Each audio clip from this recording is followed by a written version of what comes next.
IPL 2024 match number 11 PBKS vs LSG. இன்னைக்கு எல்எஸ்ஜியோடைய captain ராகுல் கிடையாது, பூரான் தான். ராகுல் வந்துட்டு இம்பாக்ட் பிளேயராக இறங்கினாப்புல.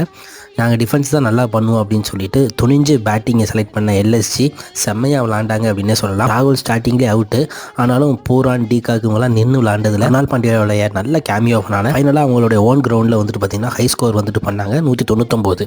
செகண்ட் இன்னிங்ஸில் 100 அப்படிங்கிற சேசிங்கில் இறங்கின பஞ்சாப் விட்டு தவான் பேர்ஸ்டோ வந்துட்டு விக்கெட்டே லாஸ் பண்ணாமல் 100 ரன் வந்துட்டு ஸ்கோர் பண்ண மேட்ச் கண்டிப்பாக பஞ்சாப் தான் வின் பண்ணுவாங்க அப்படின்னு நினைக்கும் போது எல்எஸ்ஜி பவுலர் என்ன பண்ணலான்னு யோசிச்சுட்டு இருக்கும்போது பார்த்தீங்க அப்படின்னா ஒருத்தன் களை இறங்கினான். அவன் தான் மயங்க் யாதவ்.